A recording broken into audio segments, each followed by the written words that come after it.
Hello everyone, Manathrall here, and welcome to another touring video. Now this time we are going to be going from where we left off with Taverley / Burthorpe to Lumbridge. Now Lumbridge is kind of a smaller video, I will admit that. But we are going to board the boat to Lumbridge if my internet doesn't. Thank you, internet. Alright. So even though there's no boat right here, I think you should kind of come down here. You take the boat, you arrive right here in the middle of the land. So up first, we're just going to go south and then we're going to work our way back up. Because this is where we start getting more and more into stuff as to our surroundings. So if you head all the way south, you have a boat here again to sail. Well, you have a Fremenic shipmaster, and then we also have the wizard chambers from the Tusca world event. But down here, down kind of far, you have a copper and tin ore mine. Now I'm gonna make my ways in kind of a circle. I don't know why I started this way.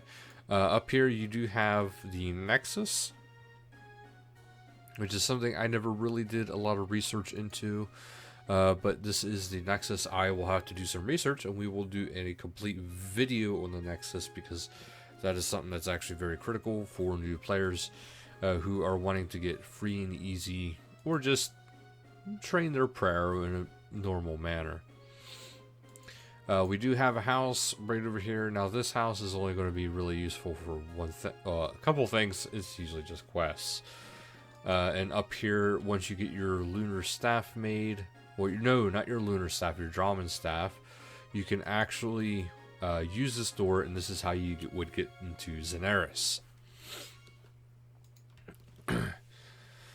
Otherwise, we go a little bit further west, and we have a questing point for the Lost City, actually, which leads into this for Zeneris. Right here, we have a dark hole under the tree, which leads into the Lumbridge Swamp. Well, not swamp. We're in the swamp. That leads into the Lumbridge Caves, which I will be covering different dungeons in a separate video. Different dungeons will be separate. This way people who are searching for the dungeons can just search purely for those dungeons. A little bit more to the northwest of that, and I'm trying not to go too far west here. Well, I should say to the southwest of that, we also have the Shattered Worlds area. Now, Shattered Worlds is one of those things where it's borderline Drainer / Lumbridge, but we're going to head over to it. Now this is an interesting area, and there is a shop here actually, and the currency is gained by doing this to get these here things right here. So you can get abilities, and you can get, well, yeah, a lot of abilities. There's a lot of abilities, but there also is the Abyssal Slayer contract. There's a huge Slayer lamp. There is a pet you can get, which has different stages as you go along. Right now I have the tier 2 pet, but you can also get stuff like these Slayer masks, as you can see right here.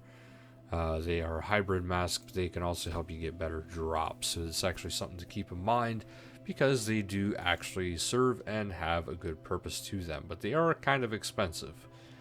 So if you're an Iron Man, that's the way to get it, but if you're not, your best bet is through Treasure Hunter and hopefully getting the thing to reset them.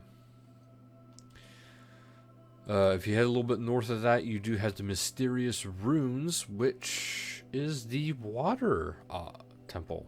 Well, not water rune crafting. A little bit further north, this is usually where a lot of the holiday events actually take place, is right here. Sadly, there's no Halloween event this year, which is actually very strange. Unless it's coming later on, maybe on Halloween itself. But right now there is nothing. So we'll just continue, head on further north. And if we keep heading north here, we do have a little bit more going on. We have a little bit of a farm right over here. I'll go to this farm, but that's as far west as I'll actually go, because then we're heading into Draenor. But this one is only really for questing anyway. You do have a lot of hay bales.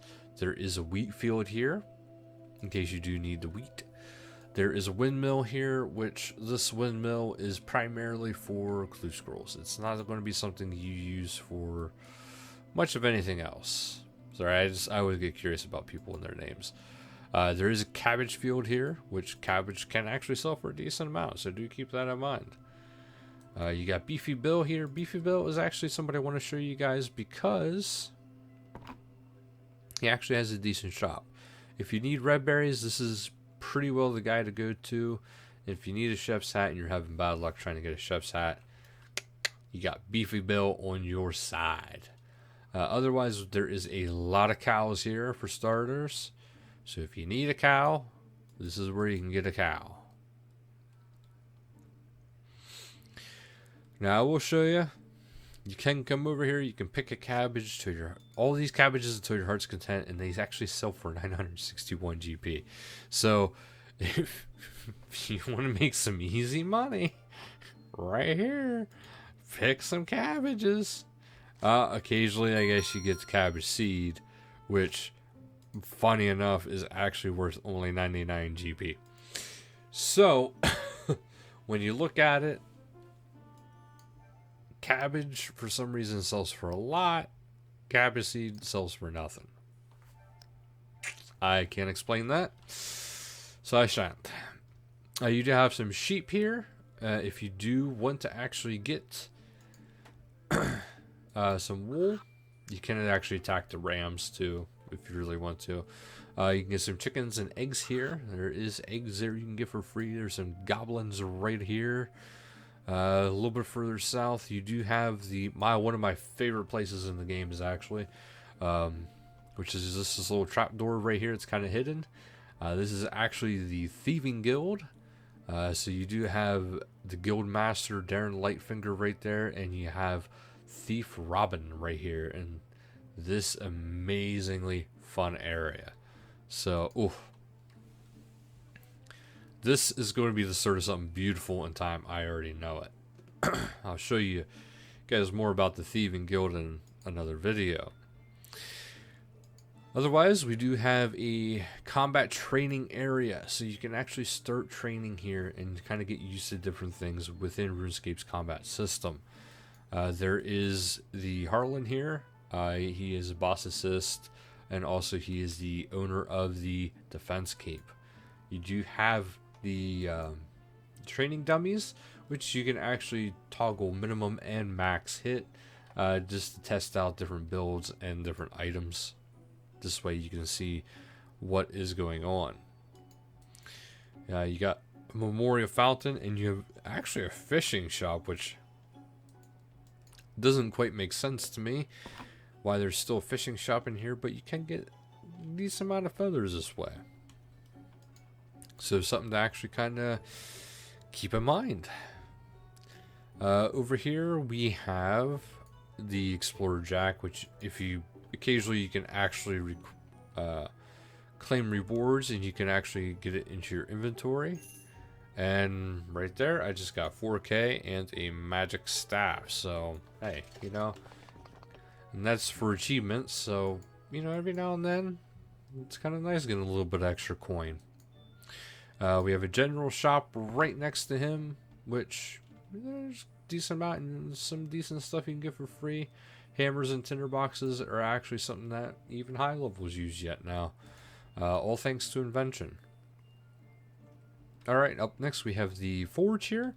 This is one of my favorite areas that I always used to do a lot of forging up until I started utilizing the Artisan's Workshop, which is a lot better now also. But this is actually a good area. You can get free hammers here, and you have a lot of area to work. You do have a tree patch right here. You have a house right here that is essentially nothing, except for maybe later on with a quest here and there. So up next, we will actually go in. Oh, don't forget your lodestones as you go by them, which we just did.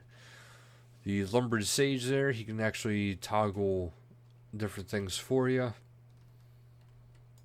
and give you some information. Now we have the Lumbridge Castle, which if you walk around, there's nothing too extravagant around the castle.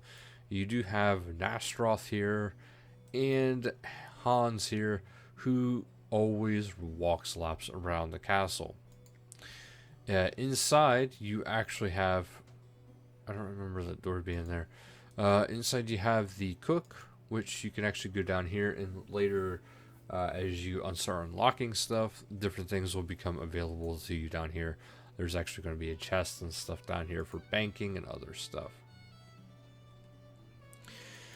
Next, you can climb up the steps,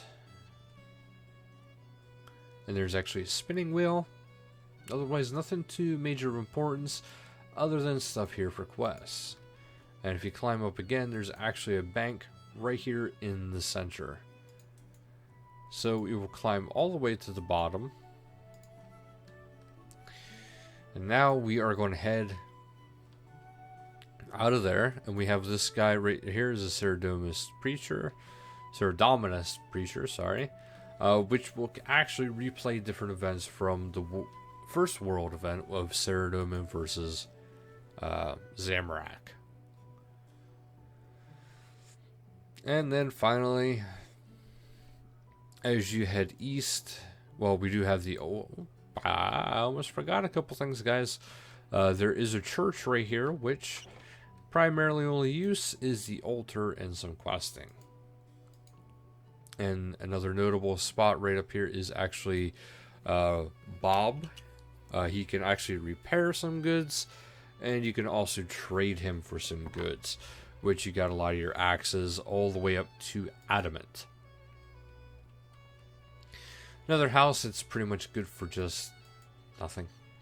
But otherwise, you have the catacombs here, which as you do the blood pack quest, you can actually unlock the dungeon that goes along with it, which is very good. And Xenia here is the one that will actually help you unlock it. And we just have a little bit more in this area. Now there is fishing available all the way up this river and in the swamp, which is something to keep in mind. Up here, there's nothing of major importance other than you do have a bunch of goblins here you can kill for XP. You do have cows on the side which you can kill. And then also there's some dairy cows here which you can actually get milk from. So that's actually something that's actually really important. There is an old mine entrance here which you do have to picklock to be able to get into it, which is into the what is called the HAM organization, which is the Human Against Monsters organization. Again, we have another statue for the we have another statue here for, you guessed it, the D&D mini of the statue building. Again, you can make the right one or wrong one for the area. Just keep in mind, one is Slayer XP and one is Prayer XP. This farm actually has no uses unless you want some chickens for feathers, but otherwise it is just a questing area. A little bit further north, you have the a hops patch, which sadly mine are all dead. And then you also have a potato field to the east of that, which there's a lot of potatoes. Potato. And then if you go a little bit further, you'll realize we reached the end of the Lumbridge area, because this gate, well, this fence right here, leads into the Varrock area, which is something I will be covering in the next video. So thank you guys so much for watching. Don't forget to like, share, and subscribe for more. And until next time, later, guys.